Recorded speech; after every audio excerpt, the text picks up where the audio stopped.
Thank you. All right, well, that was rhythmic. I don't know what else to say about that. Thanks for being at the night, at the city's favorite evening of comedy, magic, and mind reading. You have found your way to the lovely Red Light Cafe. I hope you are thirsty and hungry, and keep Russell and Louisa busy tonight. You're in for a treat. Tonight's lineup is composed of the producers of this show. This show's been running for 3 years in various spots in Atlanta, every month or most months. And over the course of that time, we have guest performers come in and out, so it's a different show every month. But tonight, you will see the group that started it all. And then your opener tonight is a man who, despite needing no introduction, is going to receive a short one. He is the preeminent comedian based in Atlanta for the last 40 years. Please put your hands together for the incomparable Jerry Farber.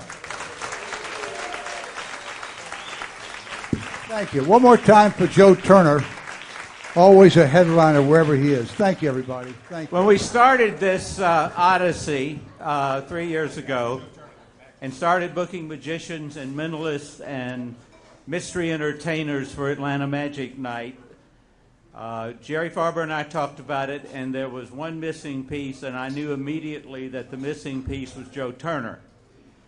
And so the three of us have been together since then producing Atlanta Magic Night. Joe is the past president of the International Brotherhood of Magicians. He was Magician of the Year a lot of times. I don't remember the exact dates. He is a very close friend, and I honor his name. Please welcome Joe M. Turner. Wow, it's great to be back. Oh, thank you. Oh, you're still clapping for the tie, I can tell. It looks very good. Thank you. Tom, right? Tom, try to rein it in just a little bit. All right. Dial it down to about a 7. That'll be perfect. I'm good. I try to put a little effort into looking nice for you folks. You know, I do magic for a living, of course, so I don't have unlimited resources to draw from, but I look for the discounts and maybe a little bit later. And I got a really great discount today on a new pair of sunglasses. And so, is that working for them? So that you can't see squat through these except with the sun.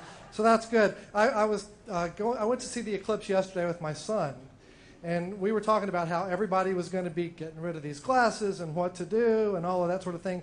And he said, "Dad, what we should do is just gather them all up, and then we'll put out a meme on Facebook that talks about the after effects of the eclipse and how it's still dangerous for like a month after the eclipse, and we'll sell them for like $5 a pop." I was like, this kid is a capitalist after my own heart.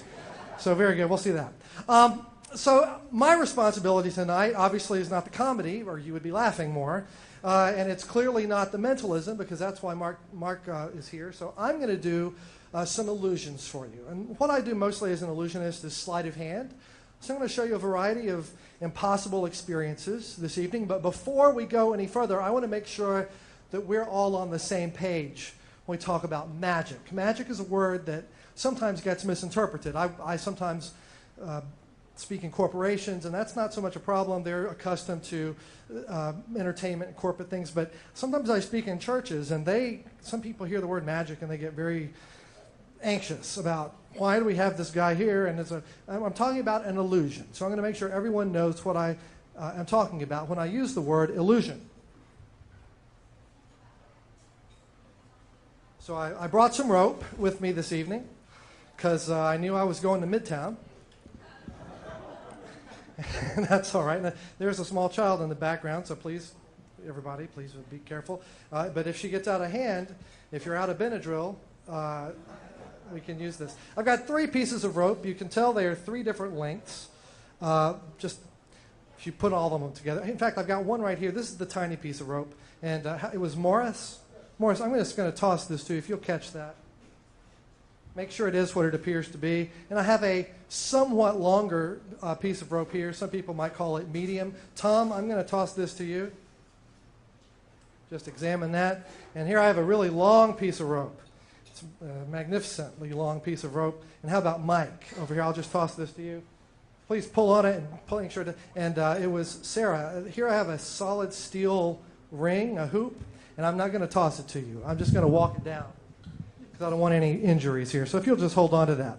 So to demonstrate to you all the meaning of the word illusion, I need to borrow some items from the audience. If anyone in the room happens to have maybe a small piece of rope, a tiny piece of rope about this big, if you just happen to have one, throw it on up here. Just, wow, Morris, making me reach for it. Thanks, very good. Tiny piece, it doesn't stretch. There's nothing hiding inside here. And if you've got the medium-sized piece of rope,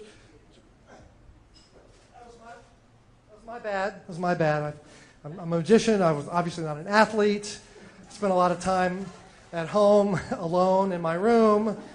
But you guys paid to see what I learned to do through my lack of social skills. So there you go. So here's the small piece of rope, the medium piece, and a big old honking piece. Perfect. 3 pieces of rope, 3 different lengths. You can tell they're 3 different lengths because they start at the same place. They end at 3 different places. So mathematically, you know they're 3 different lengths. I'm going to create an illusion for you, something that looks one way, but in truth, something else is going on. I'll create the illusion that these ropes are the same length. And as I said, I have to make them start at the same place and end at the same place. And that's what makes the math work out. So if you look at this situation, they start here, they end there. Therefore, mathematically, they must be the same length. Assuming you're not paying attention to this part down here, just ignore this part down, and they would be the same length. Look, if I take this and hide it in my hand, that changes the picture, doesn't it? It looks like they start there, go through my hand, come out the other side. It appears to the eye that they're all the same. You know they're not. But because of the arrangement here, I'm hiding this little piece of information. It changes the way you see the whole thing. That's the first lesson of illusions. Things are not always what they appear. Second lesson of illusions. Some illusions are more convincing than others. And, oh, thank you.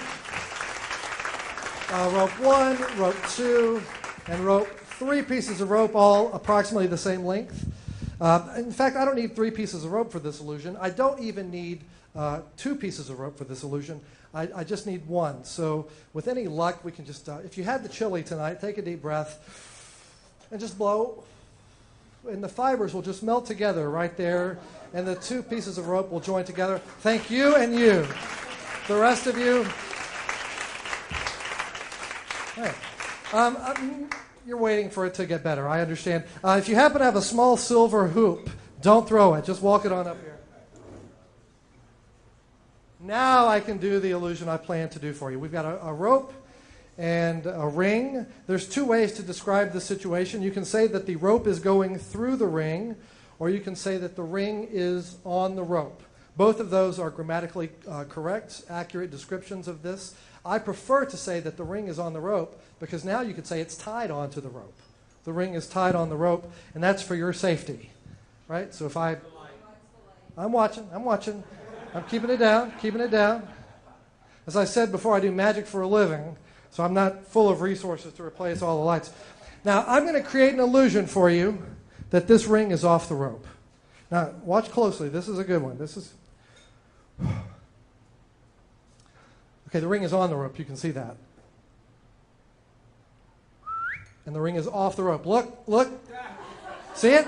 And now it's back on. Totality only lasts for a short time. That's not really magic. That's semantics.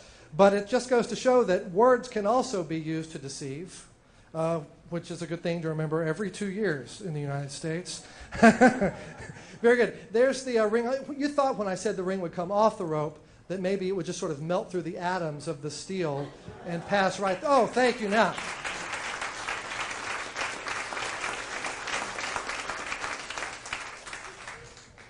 I can tell by that you want to see it again.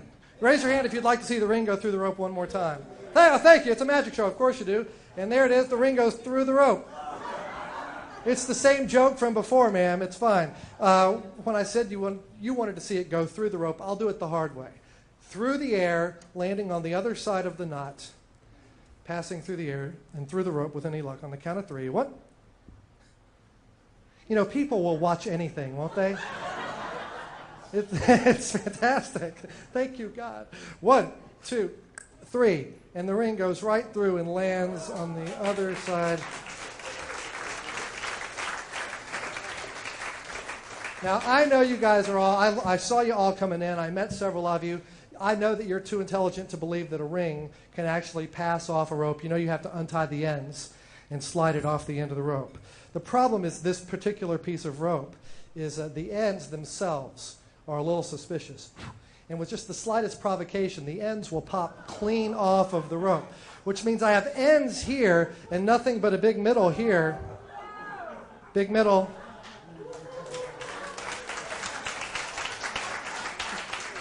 Adam, thank you for your leadership on the applause there. Thank you. Appreciate that. So the only way to get this off now, this is quite a predicament, a situation. We've got to get the ends back on the rope. So it was Wayne. Wayne, here's the ends, and here's the middle. And I'm just going to run these down, and you just say stop somewhere on the rope. At that spot right there. Keep your eye on those ends as I wrap them around the rope. You will see the moment where those ends melt beautifully back onto the rope. Thank you.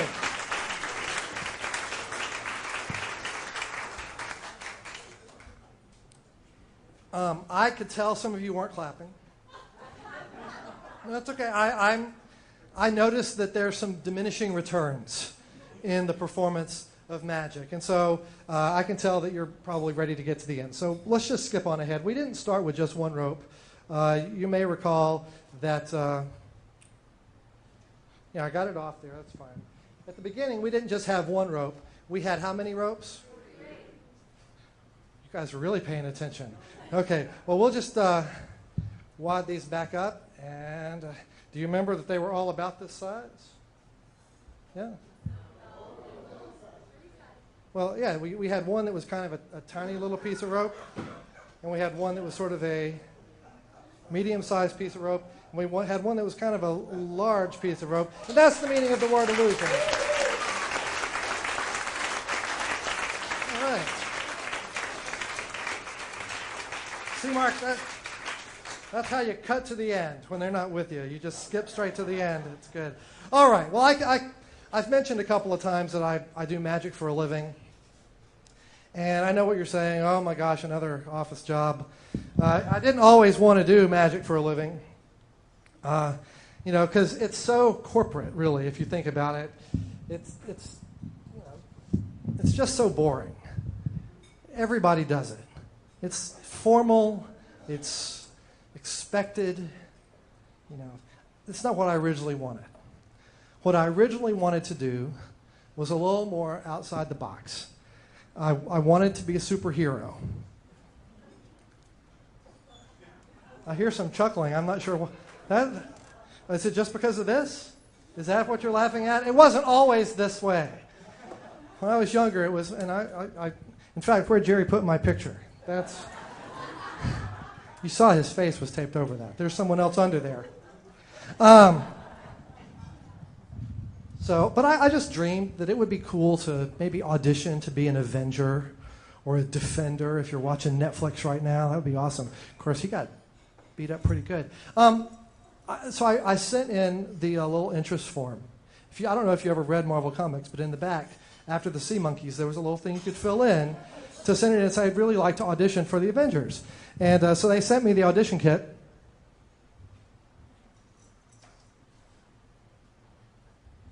Are you buying the premise at all? So here we have an audition kit, and my powers, I'm not Iron Man. I'm not techno-savvy to create a suit of armor that would do that. I have not been irradiated with gamma rays. I tried, but it wasn't working. I haven't got any of those kinds of abilities. But I do think I might have the ability to know what my archenemies were thinking. And that would be a handy tool because I could stay back at the tower and just sort of psychic my way through the fight from the comfort of an air-conditioned luxury suite while they did the sweaty superhero heavy lifting. And I thought that was probably a good way to go. So this was my audition piece. It is going to use a deck of cards, but I'm not going to I was having some trouble throwing out the ropes earlier, and I don't feel like it might be a good idea to throw a deck of cards out there, because what if somebody isn't able to catch it? So what we'll do is we'll put a rubber band around it. I'm just going to pass this out to some of you. And if I pass the cards to you, I want you to do two things. First of all, you have to determine which supervillain you are, so that I can try to get into your mind and know what sort of evil deeds you might be trying to accomplish. The second thing you're going to do is you're going to peek at one of these playing cards. You're just going to open it up and say, oh, Jack of Hearts, and you'll know that's your card. And just lift up and let it go down, and you'll know the card that you're thinking of. And here's the thing.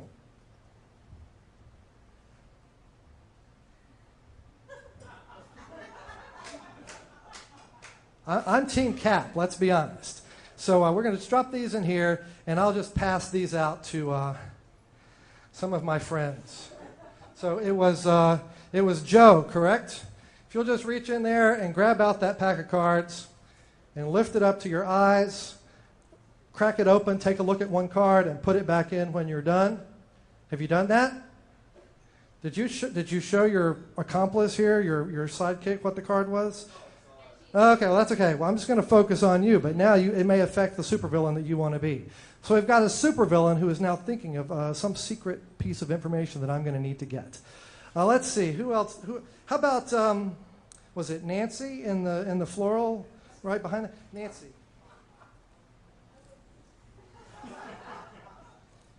Think of your supervillain, Nancy, and if you'll just reach in there.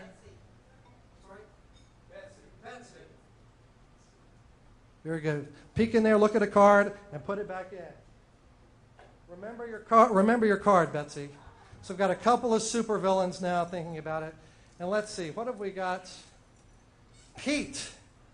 Pete. I'm sorry? Is it? No, Pete. Yeah, your name is Pete, right? Very good. No, Pete down front, in front of you. Paul in the back, Pete in the front. Pete is from Calgary. Or no, Edmonton. If you'll think of being a supervillain, just reach in there.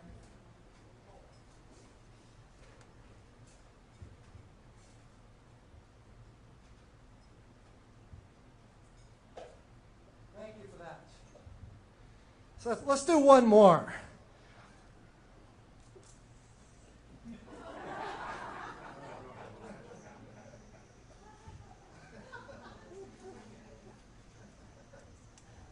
Certain element of danger in this one, isn't there? This one's kind of fun. Who is it that the lady back?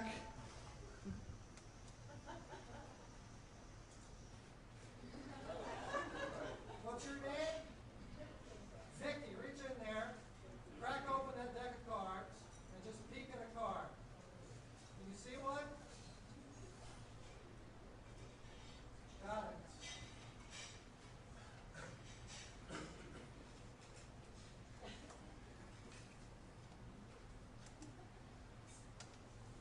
Everybody feels very anxious until this is closed up. You must lose a lot of golf balls. I golfed one day in my life. It was Easter of my junior year in college. A buddy of mine asked me to go golfing with him. And you may have missed it earlier when I said that I wasn't really an athlete, but it's true. And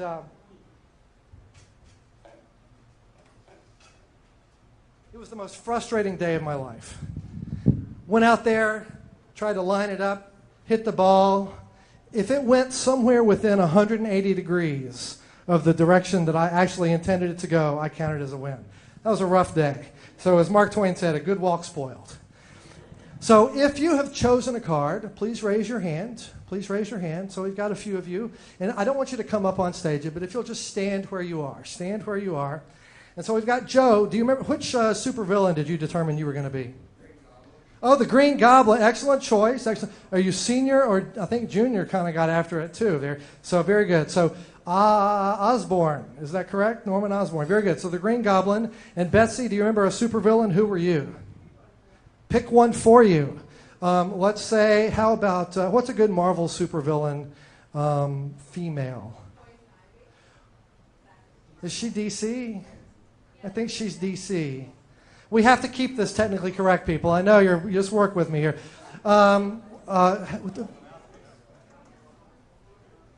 Very good. You just make up one. I'll come back. Vicky, do you know who you are? Did you make up an evil villain name? No, but you're thinking of your card? Okay, look, some of you obviously didn't spend enough time alone in your rooms when you were in junior high school, obviously. So why don't we just skip? Did you have a villain in mind?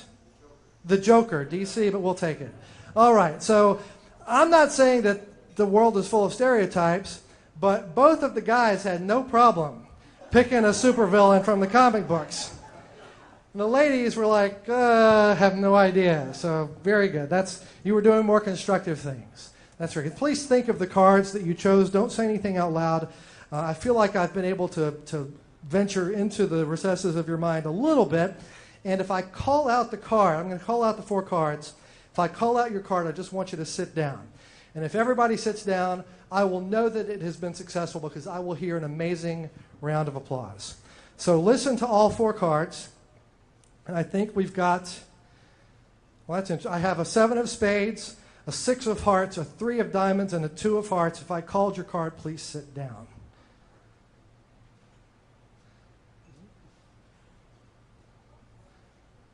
Oh. Must be like the arch enemies here. This is, guys, I didn't get it right at all.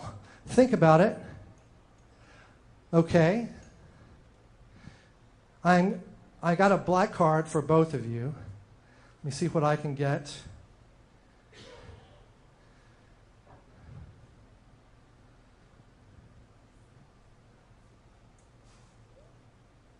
Jack of spades, queen of clubs. Please sit down if I got your card.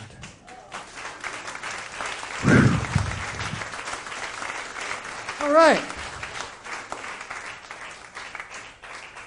I'll be expecting that call from Stark any minute now. That's going to be, I've proven myself. All right, well, I have time for a couple more things to share with you. For this particular illusion, I do need a couple of people to come up on the stage and help me. I know that a lot of times people are anxious about doing that, so I talked to a couple beforehand who agreed to help me, and I think they are back there. Is it Josh and Ann with an E? And if you could come on up, all of this applause is for you. From people who are grateful that it's not them. Thank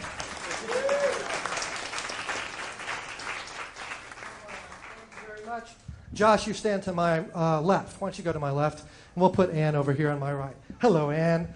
And thanks for being willing to help me. What you've seen so far is some sleight of hand magic. You saw kind of a little mentalism. We're going to touch on that some more when you see Mark's amazing show. But there's another branch of the magical arts. I want you to have the full textured experience tonight. And so we've done sleight of hand illusions. We've done mentalism. The third branch of illusion arts that you need to experience tonight is called escapology, the art of escape. And this is the kind of magic in which people are bound or confined in some way, and they try to free themselves before something else happens. Won't that be awesome? It's going to be me. It's going to be me. Calm down, relax. In order to do this, I need to have some freedom of motion. So with your permission, I'm going to remove my jacket. Okay, I have your permission. I'm from Mississippi, we ask. Very good. In a moment, I'll ask you to hold the jacket in a certain way. You'll put your right hand under that shoulder, and you'll put your left hand under that shoulder, and you'll make a little curtain. And that'll be important later. Not all the way down the sleeve. Just put your hand right under the shoulder, and that's what we'll do.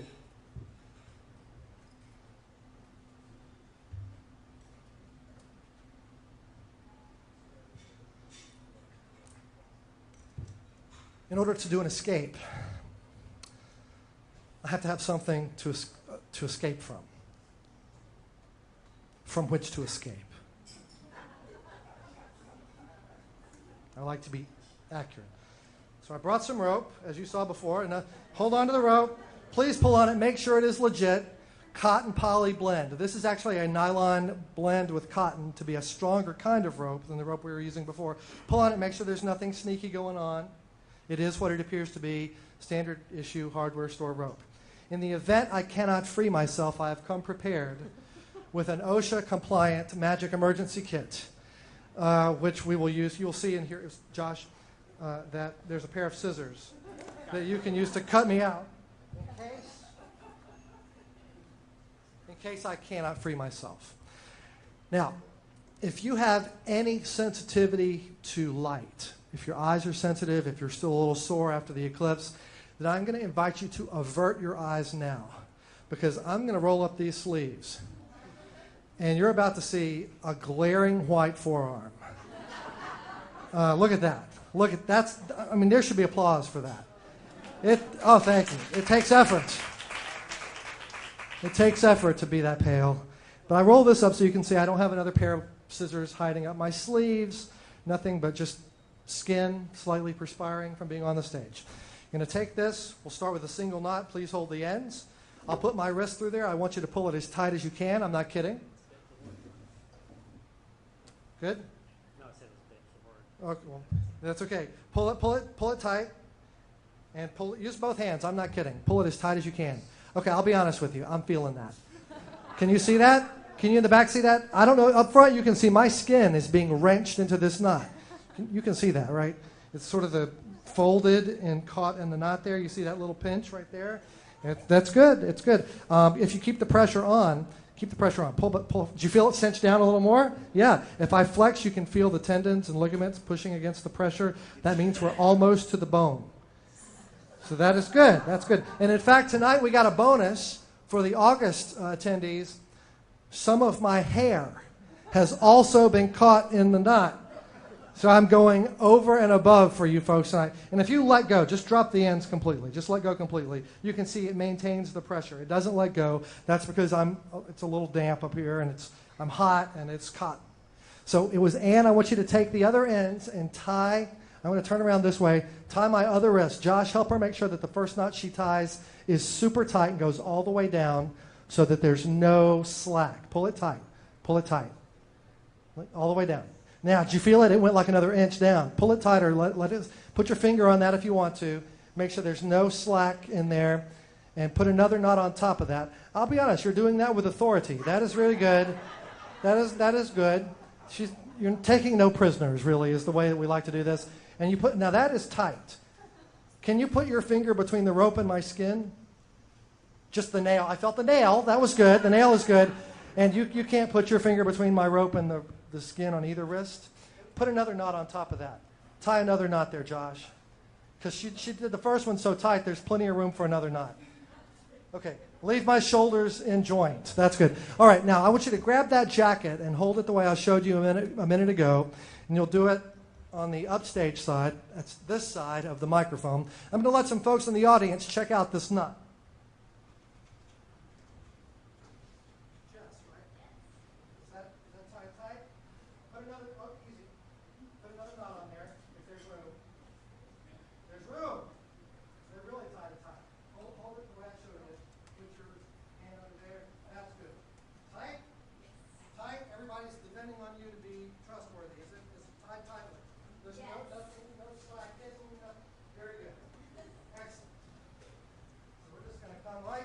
Right back.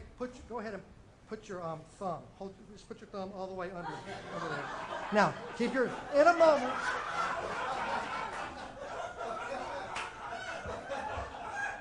In a moment, I will try to free myself from the impossible bonds into which I've been placed. This I will attempt to do in 30 seconds or less. Step on forward just a little bit. Step on forward, just not too far. In 30 seconds or less, as measured. Are you wearing a watch? Are you wearing a watch? Just work with me on this, okay? Stay right there. Since you're not wearing a watch, I'm going to have to depend on what I'm sure is an innate sense of rhythm.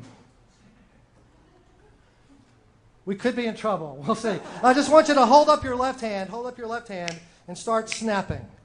And you're going to give me seconds, and you're going to go on your mark, get set, go.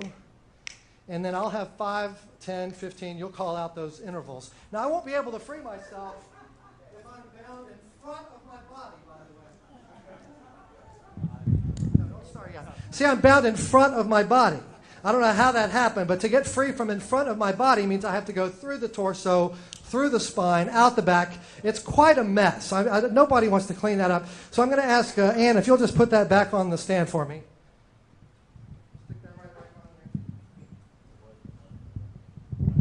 Perfect. And hold the jacket the way I showed you. Give me on your mark and set, go. Your mark, get set, go. Very good. I will say that I think your tempo increased a little bit on that. 5. But that, oh, really? So is that 10 already? 10, very good. Why don't we just stop at 10 and give them both a big round of applause?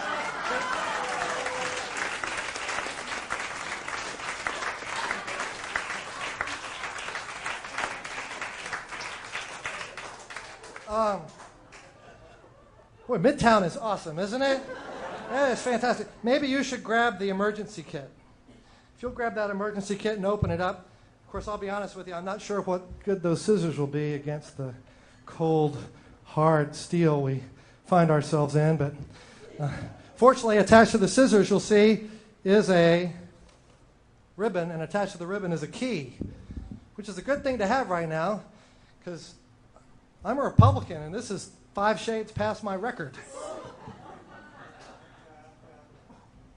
that right in there. Gently push downward. Gently.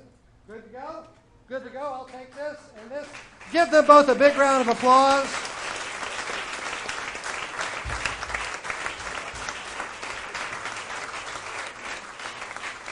I heard some murmuring. It's okay. They let us in. It's okay. It's fine. So anyway, you've seen quite a lot of different styles of magic over the last half hour, which means that my job is complete. I have magicked you till you can't stand anymore.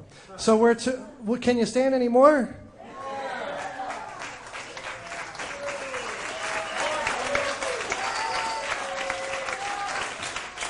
One more? All right, but I warn you, it means I may have to come out and walk amongst you. I know, so hands to yourself, ladies. This is real.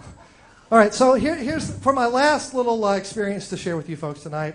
I thought it would be fun if I could borrow something of value. So perhaps one of the ladies in the room is wearing a ring. Oh, you're wearing a ring. That's a beautiful ring. Let me go take a look at this. Very good. Thank you, Mike. Ooh. Well done, Pete. That's I don't know what's going on here, but I'm a little concerned. You know, that's really impressive. Good for you. How about something a little less litigious? Who's wearing a small? Are one of the ladies here? What's your name? Yes, Jessica. Are you wearing any rings on your fingers tonight? No, not at all. Just a little. Could I borrow that temporarily? Would you walk on over here and just let me take a look at that? Give her a big round of applause. She's been so brave to let me do this. Excellent. Jessica, what part of town are you from? Bermuda. Excellent. So outside the perimeter. Okay. Very good. If you'll hold this microphone for me, I want to take a little look at this ring. Oh, this is nice. I want everybody to be able to see this. Your name is Gail, isn't it? See that ring? Isn't that beautiful? This is a beautiful ring that she has temporarily loaned me, but I will notice that I didn't tell you what I was going to do with it. And you gave it to me willingly. And I have a whole room of witnesses. And possession is 9/10 of the law. But here's what we're going to do. We're going to do a pop quiz on this ring. I'm going to take it out of your sight and ask you some questions to see if you could recognize this ring in a court of law.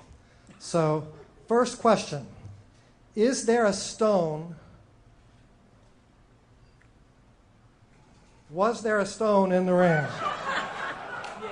There was? Oh, good. It's still there. I must have turned it. What kind was it? What kind is it?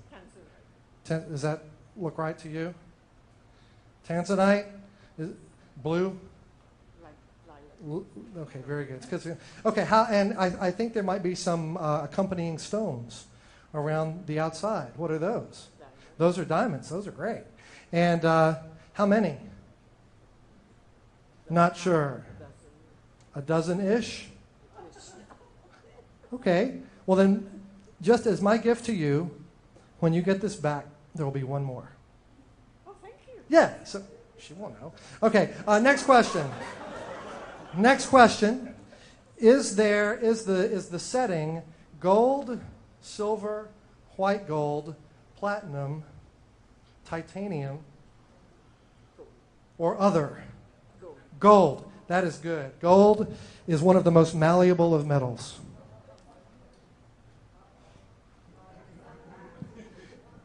So, you, sir, if you would just stand up, you look like a strong and husky brute.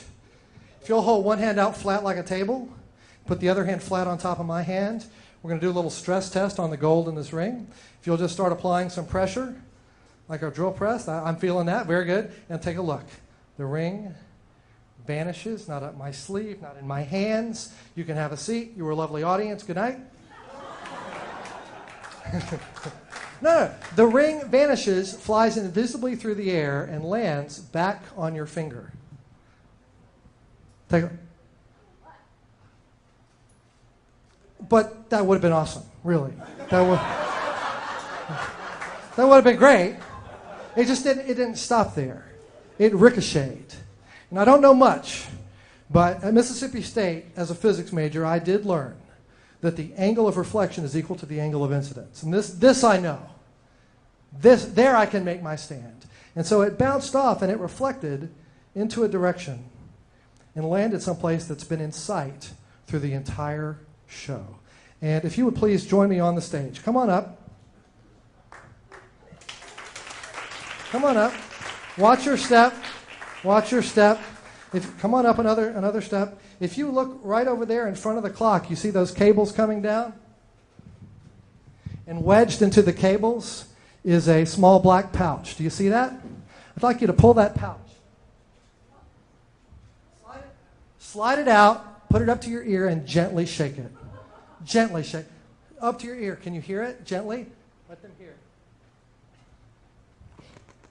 Can you guys hear that there is something inside? It's not just what's inside. It's not just in there. It's what's attached to that chain. It is what is attached to the chain in the pouch on the wall that's been there since you guys came into the room. It is a beautiful gold setting with what appears to be a tanzanite center stone surrounded by N+1 diamonds.